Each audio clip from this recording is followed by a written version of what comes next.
al salir del colegio, ingresé en ingeniería en sistemas. Eh, Siempre tuve una vocación por el estudio de la política, pero entendía que ese estudio no me iba a dar de comer. Entonces dije, bueno, no, que sí me puede dar de comer la informática. Es lo que viene, la economía que viene. Sí. Además yo ya hacía páginas web y algo de lenguajes de programación. Pensé que ese era mi campo. Sí. Ahora, cómo te va imantando la vocación es una cosa que no depende de uno en última instancia, porque empezaron a darse una serie de sucesos, se me apareció la oportunidad de escribir un libro, escribí el libro se publicó, tuvo éxito, me dieron una beca, bueno, toda una cosa de sucesos inesperados que me terminaron mostrando que en verdad el camino no era la informática o la ingeniería en sistemas, sino que era la ciencia política. Okay. Yo abandoné entonces la ingeniería en sistemas 3 años después de haberlo iniciado. Hice mi licenciatura en ciencia política en la Universidad Católica de Córdoba. Hice una especialización en contraterrorismo en una universidad de defensa de Washington. Hice un máster en filosofía en la Universidad de Navarra. Ahora estoy haciendo un doctorado también en filosofía en esa misma casa de estudios. Y mientras tanto lo que hago es escribir libros de temas politológicos, filosóficos, sociológicos. Yo hago una mezcolanza entre varias disciplinas. Cuando yo hacía ciencia política, vos empezás a encontrar que tenés distintas líneas de ejercicio de la profesión. Hay quienes se dedican al marketing político, hay quienes hacen análisis político, hay quienes hacen comunicación política, investigación en ciencia política, y después está la parte de la teoría política que roza la filosofía política. Entonces yo encontré que me sentía muy cómodo en esa área y dije, voy a hacer un máster en filosofía en general para poder conocer más ampliamente el asunto.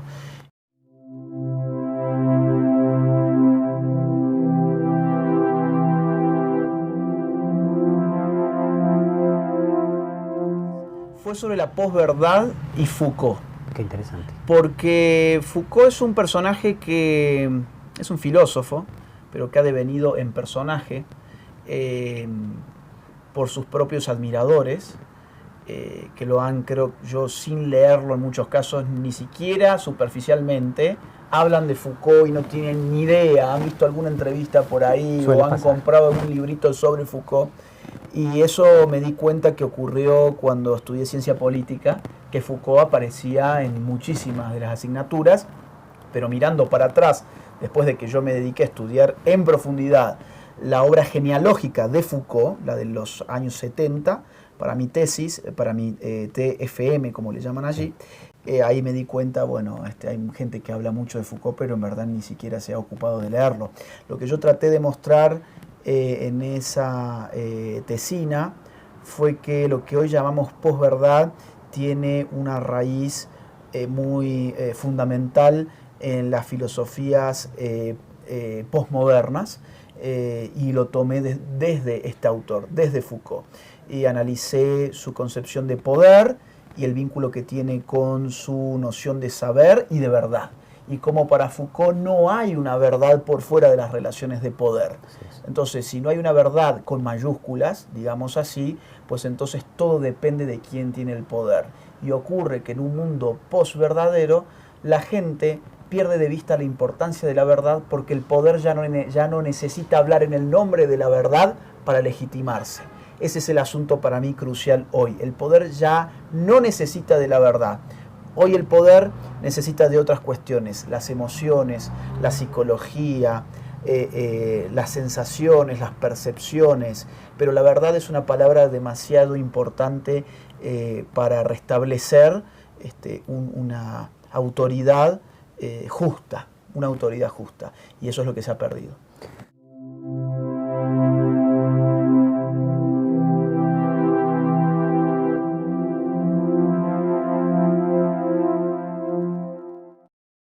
Yo creo que la verdad ralentiza la aceleración de la sociedad contemporánea.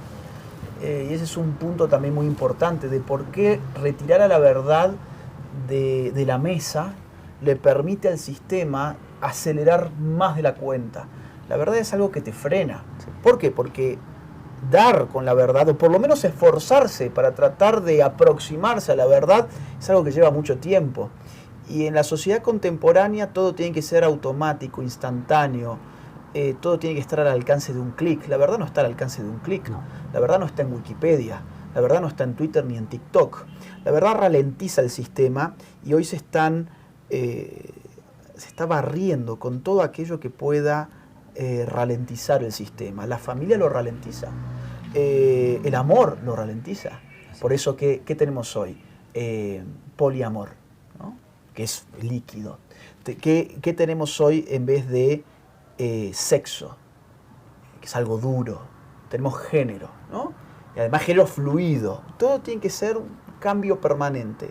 En ese sentido estamos viviendo un clímax de la ideología progresista que se basa en esa aceleración desmedida del cambio social. Y la verdad detiene el cambio social. ¿Por qué? Porque la verdad depende de principios que están más allá del tiempo. Y entonces, vos fijate que hoy la legitimación de las agendas progresistas nunca pasan por la dicotomía verdad-falsedad. Cuando decimos, yo soy una mujer porque me siento una mujer, esa afirmación, yo soy una mujer, ¿por qué? Bueno, porque yo me siento mujer. Yo no puedo contrastar esa afirmación con un criterio de verdad o falsedad. Paradójicamente, yo no la puedo contrastar. ¿Por qué? Porque el sentimiento no es accesible para esos criterios. El sentimiento está. Es como que yo diga, voy a poner un ejemplo un poco ridículo, pero creo que esto lo va a hacer más gráfico aún. Yo siento que esta noche un platillo volador me va a secuestrar. ¿Es verdad o es falsedad lo que estoy diciendo? No lo podemos juzgar de esa manera. ¿Por qué? Porque es lo que yo estoy sintiendo. Ahora, si yo dijera, un platillo volador me va a secuestrar esta noche porque he hecho una serie de cálculos astronómicos, mira acá están las fórmulas, y resulta que eso que vemos ahí no es una estrella, sino que es un platillo volador que, según mis cálculos, está viniendo justo a la ventana de mi casa, ahí sí hay verdad o mentira, verdad o falsedad, y ahí podemos debatir. ¿Por qué hoy no hay debate público? No. Porque no hay verdad. Sin verdad, ¿qué vamos a debatir? Los sentimientos. No tiene sentido.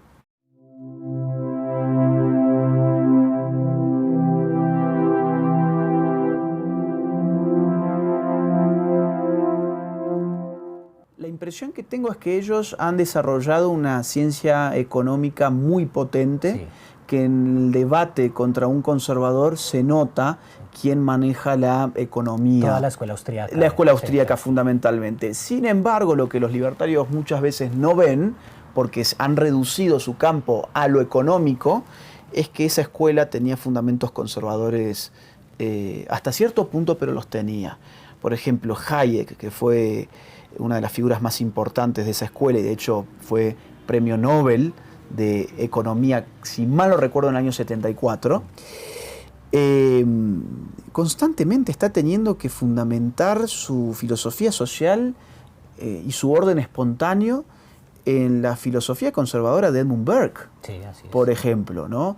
Incluso Hayek, en su último libro, La fatal arrogancia, lanza un ataque feroz contra lo que hoy nosotros llamamos globalismo. Habla del control de la natalidad, habla de cómo la ONU, el Club de Roma, están tratando de hacer ingeniería social con el tema de intervenir en la familia, desarmar la familia, promover el aborto. Entonces, y más aún cuando uno ve, por ejemplo, en Rothbard, que es otro de la escuela austríaca, aclamados hoy por los libertarios, cuando uno lee al último Rothbard, no el Rothbard de los 60-70 que era filoprogresista, sino el Rothbard de los 80-90, va a encontrar con un filósofo político y economista que se define a sí mismo como un reaccionario radical. Sí, claro. Y entonces yo encuentro que entre ambas posiciones hay una articulación posible, más en el contexto actual. ¿Cuál es la diferencia? Bueno, en el campo económico, que los libertarios han desarrollado una teoría económica, esto también lo reconoce un conservador como Roger Scruton, Claro. Y no solamente que lo reconoce, sino que lo aplaude.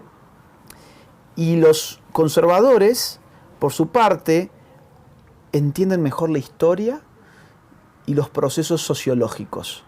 Tienen una visión mejor de qué es la cultura, por qué importa, las instituciones intermedias, cómo se resguarda la libertad más allá del mercado. Entonces esos temas son mejor avisorados por los conservadores. Tanto es así que los conservadores, por ejemplo, han sido sobre todo los que han advertido sobre el avance feminista radical contemporáneo, las agendas de género, LGBT, y los libertarios originalmente les dijeron: no, ustedes están exagerando, estos son movimientos inofensivos. Y hoy la cantidad de regulaciones estatistas que tenemos por cuestiones de género, feminismo y LGBT son abrumadoras.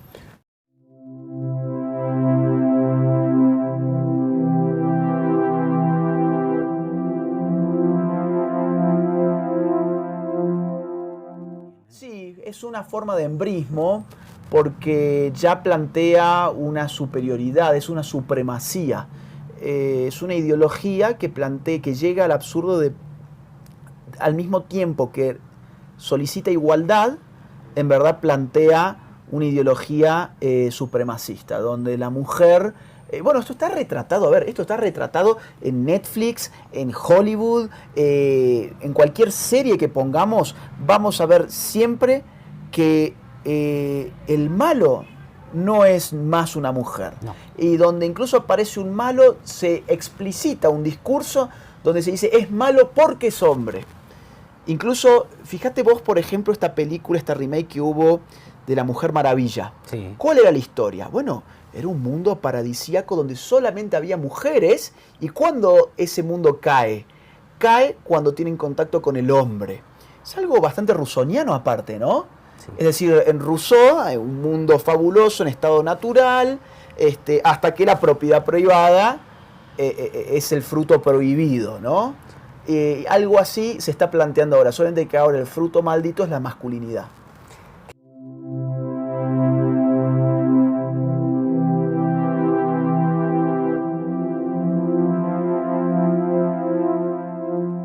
Sí, esto está en todos los países. Yo he recorrido prácticamente todos los países del continente, con excepción de Venezuela, Cuba, Nicaragua y Honduras. El resto los conozco todos. Sí. Bueno, exceptuando también ciertas islas, ¿no? Pero en general he estado en todos, y en todos existen currículas escolares basadas en ideología de género, que están en muchos casos auspiciadas por organismos de las Naciones Unidas. Un caso, en Guatemala, los manuales de educación sexual integral que invitan al niño a deconstruir su sexualidad, sí, llevan el sello de UNESCO, por ejemplo.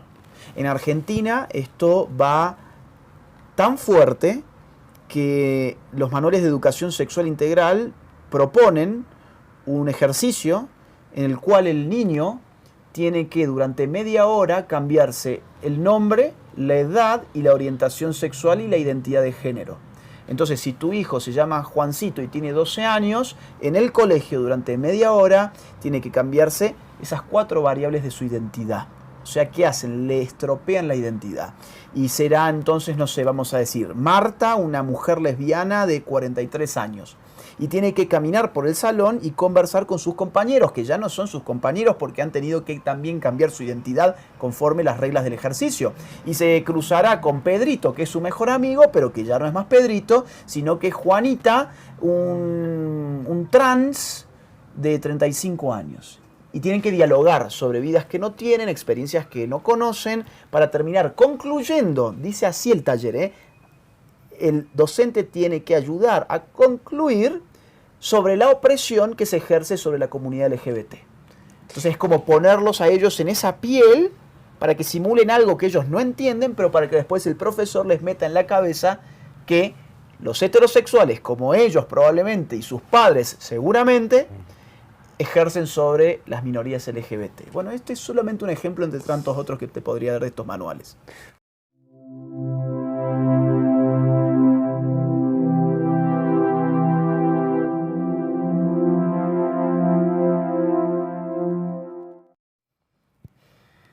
Yo creo que la crisis de la familia que estamos viviendo hoy, a veces tendemos a achacarla simplemente a la ideología de género, al aborto, al feminismo, pero la crisis viene de antaño. Sí. La crisis viene desde el momento en que la familia pierde sus funciones, que no era simplemente la provisión de bienes y servicios a sus hijos, o no era solamente el afecto. Vos fíjate, por ejemplo, Parsons, uno de los sociólogos más importantes de la escuela de Chicago a mediados del siglo XX, él trata de explicar con su teoría de la diferenciación estructural y la cesión de funciones que en la especialización uno puede darle más eficiencia a la función con la que se quedan las manos. Al ir especializando las instituciones sociales, vamos reduciendo la cantidad de funciones que tiene cada una de ellas, pero le permitimos a esa institución agudizar la eficiencia sobre esa función en particular. Entonces Parsons, y perdón que haga toda esta introducción, pero creo que vale, Parsons ya en los 50, en la década del 50, va a decir, bueno, ok, sí, la familia ha perdido sus funciones, su función religiosa, su función educativa, su función protectora, pero ¿cómo se legitima hoy la familia moderna norteamericana? Que va a ser el modelo que después todos vamos a agarrar, con su función afectiva. Sí, claro. Ahora, Christopher Lasch le va a hacer una crítica fulminante a Parsons en los 80, le va a decir lo que Parsons no vio es que esas funciones eran un sistema, y uno en un sistema, por los atributos sinérgicos de las funciones, uno no puede sacar una función sin estropear las otras. ¿Por qué hoy los padres de familia no logran generar un afecto filial real? Bueno, será porque han abandonado su función educativa, porque han abandonado la posibilidad de disciplinar al hijo y hoy todo lo que les queda es jugar ellos a ser divertidos y adolescentes con los hijos. ¿O será porque al regresar del trabajo, en vez de tener un contacto real con el hijo, todo lo que hace la familia es prender la televisión y ponerse a ver una serie de Netflix o ponerse a jugar con el teléfono móvil? Entonces, la familia está en crisis más allá de la ideología de género y del feminismo. Pero ese mismo caldo de cultivo hace que penetre mucho más fuerte la ideología de género y que los padres ni se enteren, porque los padres ya están en otra cosa. Y muchas veces cuando se enteran y quieren alertar a sus hijos, decirles, guarda, te están engañando, esto no es lo que te dicen que es, no reciben nada del hijo porque no han estado en su vida realmente. No han estado en su vida, han convertido las casas en un hotel, ¿no? Donde los miembros de la familia van a comer, dormir y pasar por el baño y prender la televisión. Entonces, ¿cómo tu hijo te va a escuchar? ¿Cómo tu hijo va a creer en vos? ¿Cómo tu hijo va a pensar que vos tenés algo valioso para decirle si nunca le has dicho nada? Si todo lo que has hecho con tu hijo durante sus años de vida ha sido simplemente prenderle la televisión o ponerle el PlayStation.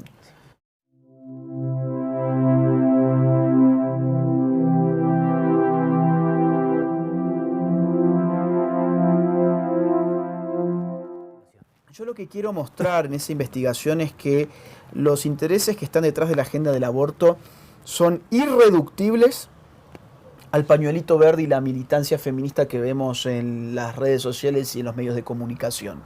Hay intereses materiales atrás de la agenda abortista, hay intereses biopolíticos. Yo ahí trazo la historia de cómo se intentó legitimar el aborto desde principios del siglo XX hasta nuestra época, hasta nuestro año. Y encuentro que a principios del siglo XX había un discurso eugenésico.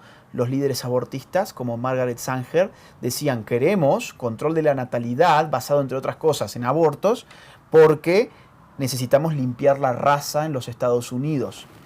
Margaret Sanger fue la creadora de Planned Parenthood Federation of America, que fue la PPFA, base sobre la cual se crea la IPPF, que hoy financia a todos los grupos abortistas en nuestros países, incluido Colombia, ¿bien? Con millones de dólares porque es un negocio el aborto para ellos. Esa primera retórica del aborto, queremos abortos para limpiar la raza, se va a modificar por una retórica económica, por un discurso económico después de la Segunda Guerra Mundial, cuando seguir hablando de limpiar la raza ciertamente no era conveniente. Y ahí va a empezar a aparecer otro argumento, que es que el control de la natalidad, ¿sí? Es conveniente para las naciones porque les permite cumplir las metas económicas de sus ciudadanos. Para hacernos más ricos tenemos que empezar a limitar la cantidad de gente que nacen en nuestras sociedades. Ese fue el mensaje, lo encarnó perfectamente bien Lyndon Johnson en el año 1965, en el 20º aniversario de Naciones Unidas, cuando dijo textualmente lo siguiente: actuemos sobre el hecho de que menos de $5 invertidos en control de población equivalen a más de $100 invertidos en desarrollo económico.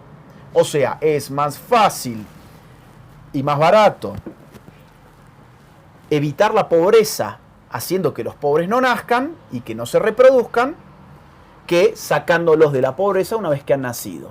Una cosa maléfica, asquerosa, nefasta, que está citado además en el libro de Galeano, Las venas abiertas de América Latina. ¿Qué habrá pasado con los progres que tenían ese libro como la Biblia? ¿Se habrán saltado esa página? Son convenientes. Son convenientes. Sí. No, van seleccionando qué les sirve y qué no, parece ser. Bueno, ese discurso luego dio paso a otro por una serie de cuestiones que yo comento en ese ensayo. Y el tercer discurso fue el discurso basado en derechos y salud. O sea, ya no queremos el aborto para limpiar la raza ni para hacernos ricos, sino que queremos el aborto porque esto es para ayudar a la salud de la mujer. Y esto es un derecho humano, además. Y se va a empezar a trabajar sobre esa base, y esa va a ser la base que les va a dar éxitos, muchos éxitos. Yo ahí analizo el informe Rockefeller, el informe Kissinger, distintos documentos históricos del siglo XX que son claves para entender por qué hay tanta fascinación con el tema natal y de aborto en nuestros días. Y una vez que el aborto pasa, una vez que se logra legalizar el aborto, viene un cuarto discurso del aborto, que es el aborto como liberación y autorrealización de la mujer. Ahora te tengo que vender el aborto, ya está legalizado. Ahora necesito que lo consumas. El aborto se convierte en un bien de consumo. Y tengo que ofrecerte a Miley Cyrus, que te dice que abortar es fantástico. Michelle Williams en los Globos de Oro recibiendo su premio diciendo que ella tuvo éxito en su carrera gracias a que abortó a su propio hijo. Tengo que lanzarte noticias todos los días diciéndote qué feas que son las familias que tienen muchos hijos, qué ridículo es el padre y la madre que aceptan tener muchos hijos. Tengo que decirte además que los hijos son una maldición, que estropean tus estudios, tu carrera, tu diversión, tus viajes. No tengas hijos. Esa es la propaganda actual. Y si el hijo está viniendo, bueno, justamente, ahí está el aborto para que te lo hagas y está legalizado. Ahora sí, no vas a tener que pagar. Y si no tenés para pagarnos, bueno, el Estado va a pagar con los impuestos de la gente tu cuenta.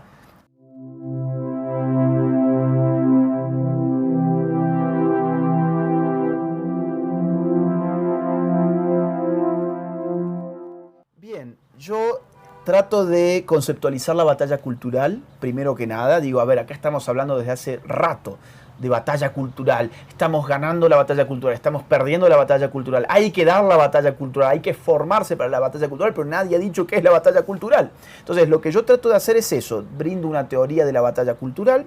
Yo entiendo que una batalla cultural es aquel conflicto de magnitud en el cual se disputan los elementos de una cultura de manera consciente y articulada en bandos sociales que chocan. Sí. Y que el medio que utilizan en esa disputa son las instituciones culturales. O sea, yo me disputo los elementos de una cultura.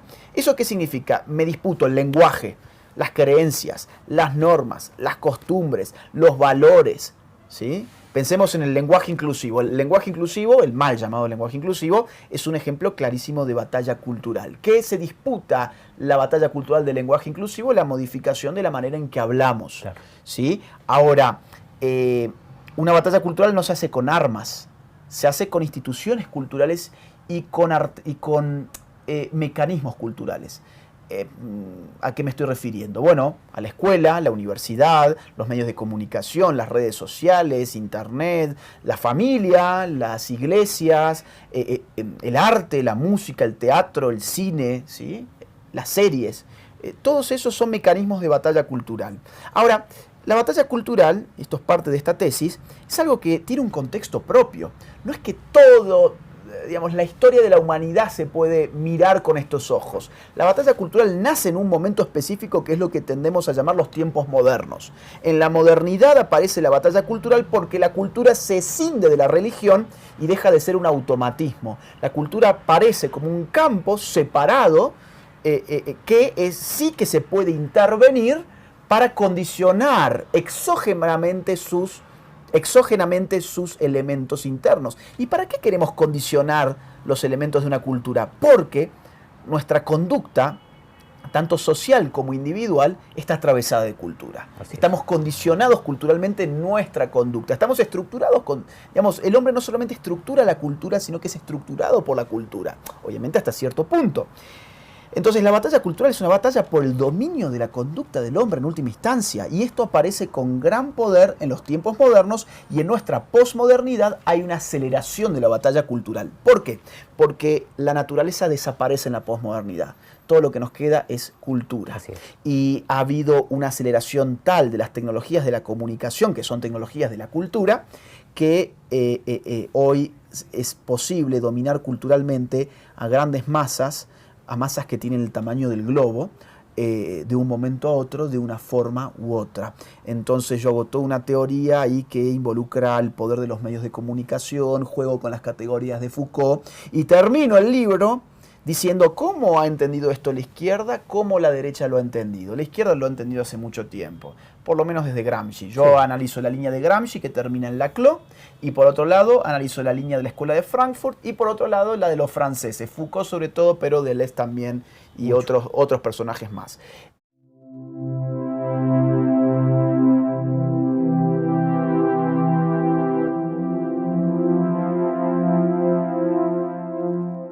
La derecha la verdad es que no ha entendido esto. No. La verdad es que no lo ha entendido. Analizo por qué y digo acá, sin embargo, hay distintas derechas que hace rato están hablando de batalla cultural. Es posible elaborar una nueva derecha en torno a ese concepto. El lenguaje político está cambiando para la derecha. Y eso significa que pueden venir nuevos tiempos para la derecha, pero hay que pensar una articulación entre las derechas. ¿Qué derechas? Bueno, por ejemplo, yo ahí pongo los libertarios no progresistas, los conservadores no inmovilistas, los patriotas no estatistas y los tradicionalistas no integristas. Yo creo que estos 4 sectores pueden articularse. Y una articulación, y cierro con esto, es distinto de una alianza.